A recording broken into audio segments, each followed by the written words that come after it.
welcome. My name is Tony Nash, and I am opening today's session, and I will be your MC tomorrow. Before we begin, I would like to call your attention to just a few housekeeping items. Please turn off your mobile phones or put them in silent mode for the duration of the conference. Very much appreciated. Please wear your name tags throughout the conference so we can support you any way we can. Coffee breaks are served in the foyer. It's just out to your left. I'm sure you saw it as you came in. Please complete the evaluation form before the end of the conference. We'll remind you of this several times so that you don't forget, but please complete it and return it to the registration counter before the end of the conference. Please do not leave your personal belongings unattended. Smoking is not allowed within the premises. I'm actually not sure where you can do that, but you can't do it here. Microphones are placed along the pathways for your convenience during the Q&A session, so please don't be shy. We'll give you a round of applause if you stand up to ask a question or something, but please go up to the microphones and ask any questions you want. Parking rates will be a flat rate of 16 ringgit per entry with validation. So please do not forget to get your parking tickets validated. And for our Muslim delegates, prayer rooms are located on level 5 of the hotel. For any queries or assistance, please look for any of the AICB staff standing around. There are a number in the back and there are some up here. We're happy to answer any questions you may have.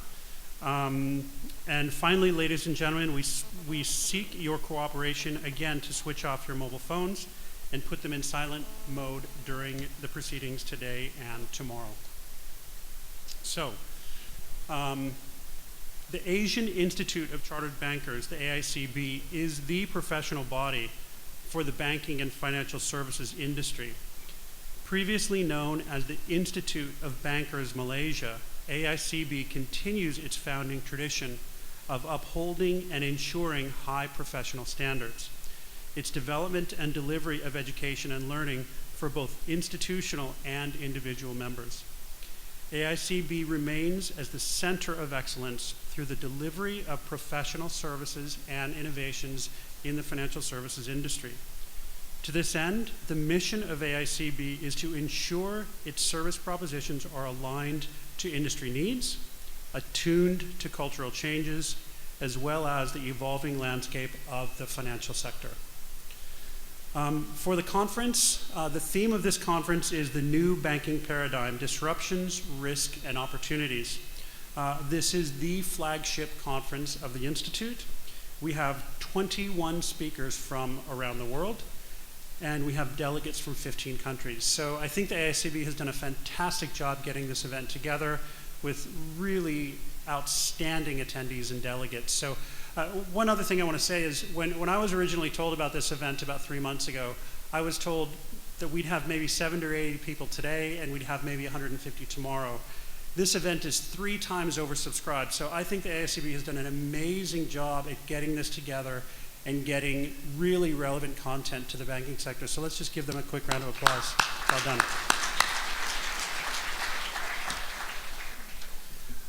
This is a 2-day conference.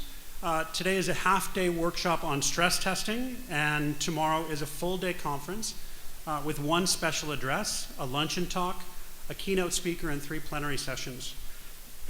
This is an industry-relevant conference that caters directly to bankers and risk professionals internationally. It addresses the most current issues in risk, compliance, and ethics, with standards of professionalism in banking both locally and internationally. So for today's half-day stress testing workshop, Manoj Jain from Complete Intelligence will take you through the day with some very eminent speakers from Singapore and China and Singapore and elsewhere. I'll give you a little background on MJ. He goes by MJ, so if you have any questions, just call him MJ like Michael Jordan. MJ started his career as a nuclear scientist and turned into an investment banker. He then became one of the youngest partners at McKinsey & Company, and then founded a very large research institute or research company that was sold to Standard & Poor's. So Um, as he built that research company, he was one of the leaders in the early days of big data analytics and stress testing. So we're very, very lucky to have MJ with us. So without further ado, please welcome Manoj Jain.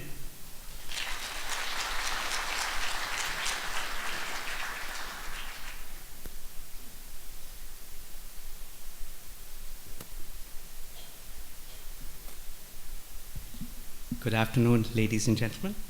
So those who cannot see me, let me know. I'll have to walk. So my comparison today was with Michael Jordan. I think he's just maybe 2 or 3 feet taller than I am. So, all right. So we'll get started with this topic. So how many of you are actually familiar with stress testing? Can I just see the show of hands? So let's say about 1/4 of the people here are familiar with stress testing. So what we'll do is,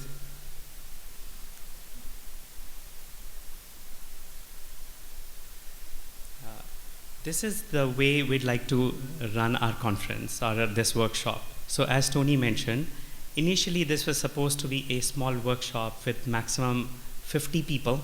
So we had planned a few breakout sessions, got a flip chart, and we thought we'll go into the details of this stress testing. However, given the audience, we changed the format, and this is what our format looks like. So what I plan to do is initially talk about what stress testing is. Why is it relevant? After the introduction of this topic, I do want to stress that stress testing is not outside the scope of the research or risk management. So we are very fortunate to have CRO, practicing CRO here, Anju Abrol. She's the CRO Asia for Westpac. Anju will give the keynote speech to talk about how risk management ought to be viewed, and we'll touch about how relevant the risk management metrics, and within that framework, stress management, where does stress testing fit? After that, I'll go and work with you to talk about stress testing in details. How does that traverse its path from testing to rectification? Immediately afterwards, we'll take a break, and then we'll come back with an esteemed panel. We're fortunate that within our panel will be Anju again. We also have Dr. Zhao. He's the Chief Risk Officer for the Exim Bank of China. He'll join us, along with Wolfram, who's the partner at Oliver Wyman for Finance and Risk. So this is a panel where you'll be invited to talk about risk, you talk about stress testing, and you're welcome to ask questions. So this is our agenda for the day. I hope it's okay for me to get started.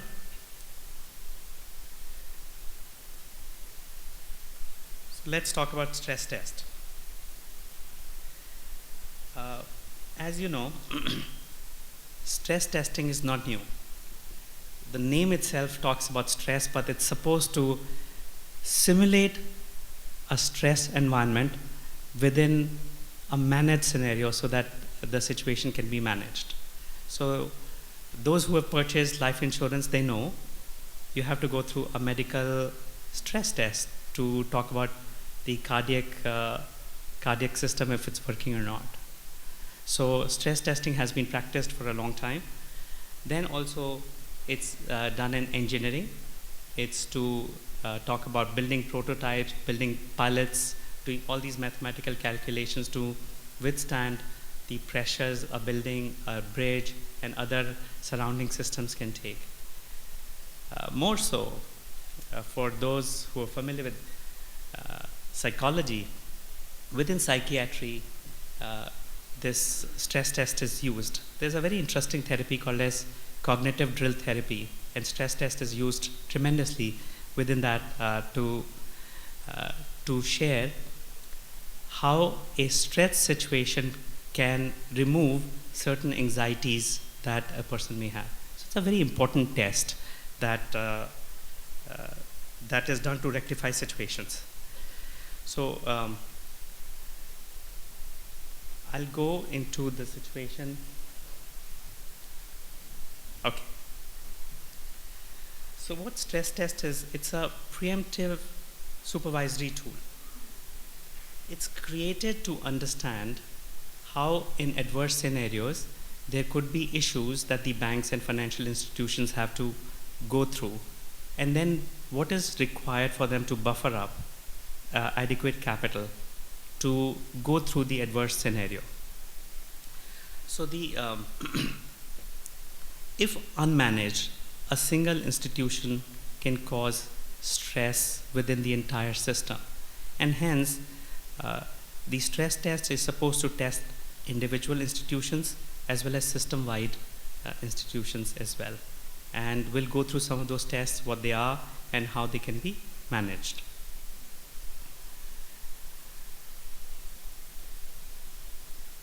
So FSAP is the Financial Sector Assessment Program.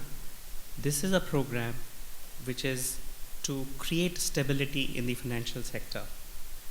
And its goal is to conduct scenario analysis with active involvement within the bank's management team, the board of directors, and the supervisors to validate the economic capital that's adequate for that institution. It's also, excuse me, can you not talk, please? It's just I'm sorry. So banks' internal stress models, they play an increasing role in determining the risk appetite of different financial institutions.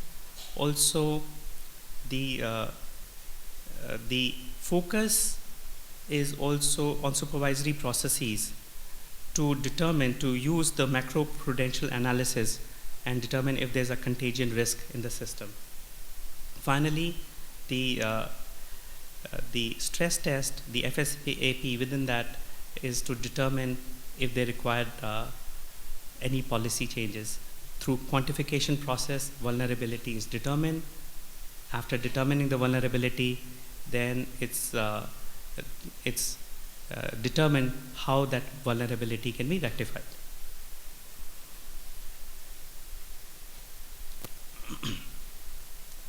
So again, as stated before, stress test is to simulate a financial crisis.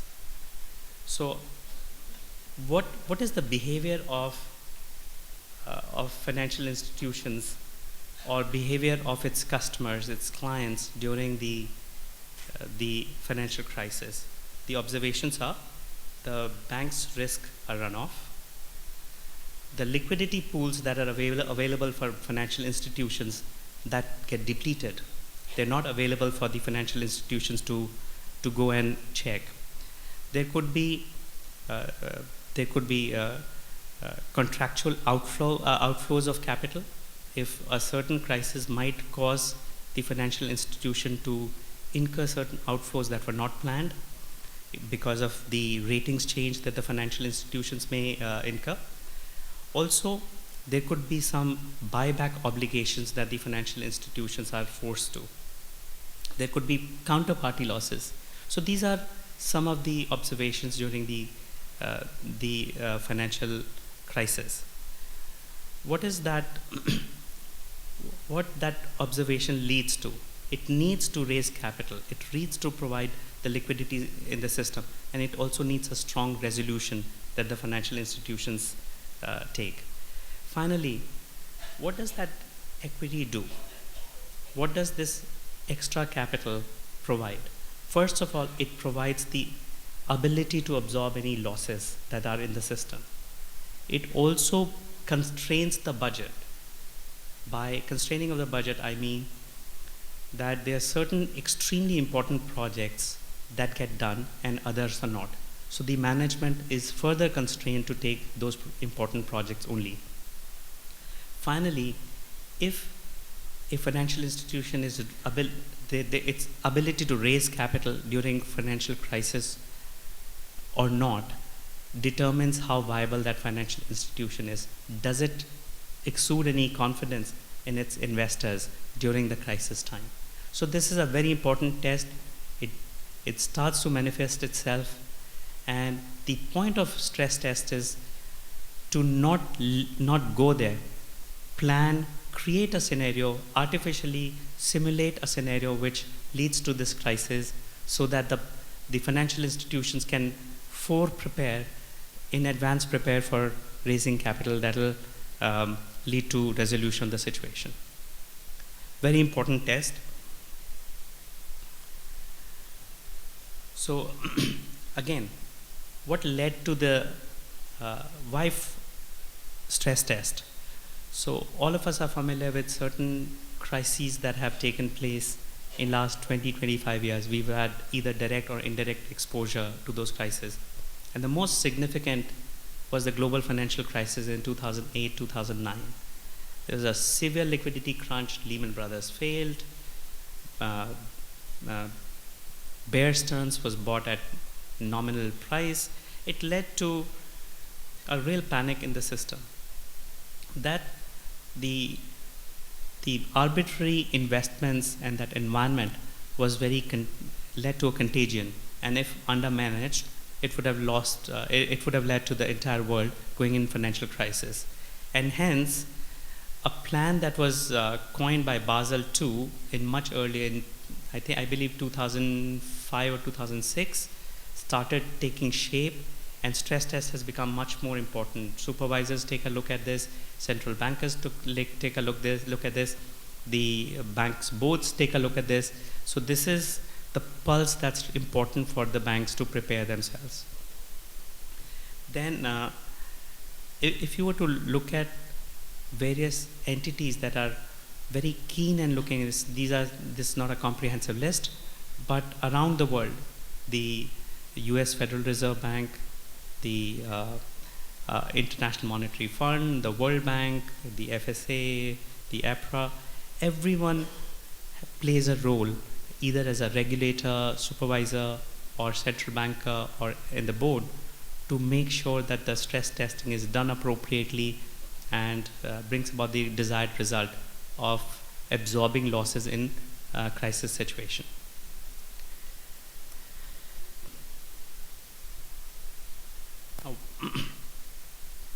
Stress testing is actually a very quantitative measure. So the belief system here is that that under normal circumstances, you can do a binomial distribution. You can do a normal distribution of the expected losses. The standard deviation of 1 means there's about 15 to 16% probability that default or that loss may occur. As you increase the standard deviation, the probability reduces dramatically. However, if you were to consider, has that probability ever been reached? And this is where you can see. If you were to simply use value at risk models and believe that the standard deviation of 2 and 3 have not been touched, this is an interesting chart. If you were to look at the asset class of Standard & Poor's 500, in 2009 September, it dropped by about 13%, 12.9%. And historical deviation was 1.4%. However, it was 9.3 standard deviations away from the expected loss. So which means, if you were to look at the chart above, so to expect a 7 standard deviation in terms of time, you're talking about millions of years probability that will not take place. However,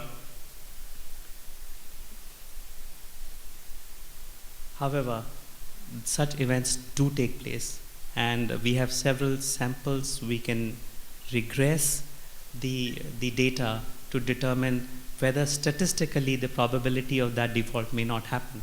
But if you were to create logit models and apply categorical probability, and then determine what would be the possibility if that probability of default was to occur, and that has severe consequences to the financial system.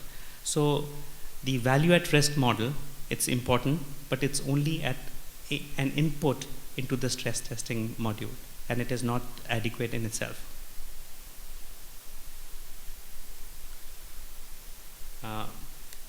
We determined that stress test is a very important tool.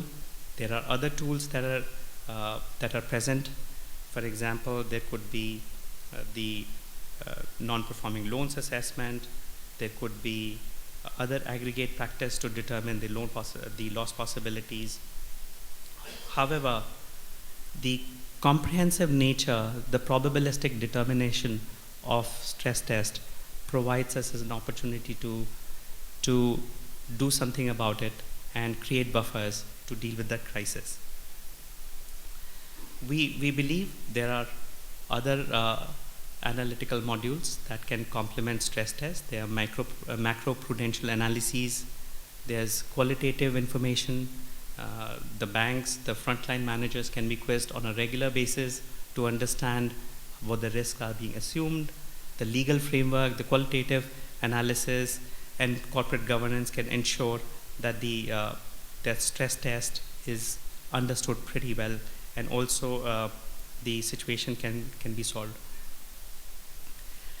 This is now an interesting part. Stress test by itself is not outside the risk management framework. It's an important component of the risk management framework, and that's why what we believe is within stress, while setting the risk management framework, stress test is a component. And to set that context, we're very fortunate today that we have Anju Aprol, the Chief Risk Officer at Westpac Asia, is here with us, and we'll invite Anju to come and speak to us, give a keynote address. Very quickly, to introduce her, Anju has been Chief Risk Officer at Westpac for over 2 years. She has over 25 years of experience in financial institutions. She has worked for ANZ Greenlays. She has worked for Bank of America. She has led many important projects and has been associated in risk management for a long time. So without much ado, I request Anju to come and give her keynote. I would request to give her a hand.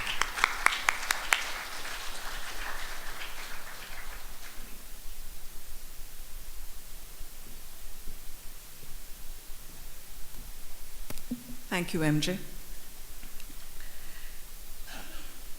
A very good afternoon to distinguished delegates, speakers, and most importantly, AICB organizers present in this room. I'm absolutely honored and delighted to be able to share my thoughts around managing risk in our businesses holistically. We say that risk management is everyone's business. Our success really will come from well-embedded execution of this very tenet. And execution eventually comes down to our people. MJ talked about cycles. Have our people lived through cycles? Do our people truly buy into the value of managing risk well? There are countless examples of a lot of value lost of various firms and organizations through weakness in risk management. Do our people really buy into a very direct correlation between strong risk management and value creation or value preservation? We're having to constantly innovate in our environments, which is the main theme of this conference. In the face of increasing demands from regulators, declining returns in capital, increasing expenses, reducing internal resources, and not in the least, midst of a wave of disruptive technologies. But as we innovate, the most important thing for us to observe and to pay attention to is it has to be done in an environment that is controlled and robust. The journey needs to be undertaken. I think you will hear this through the conference pretty much through various speakers. Jointly by risk, compliance, governance, and most importantly, our business leaders. Importance of managing risk well within the first line has never been more obvious. But that must not come at the expense of sacrificing a sound, strong, independent second line supported by a good model of 3 lines of defense. Besides the traditional classes of risk, which we all have been looking at and delving into for a long time, credit, market, liquidity, reputation, operational compliance,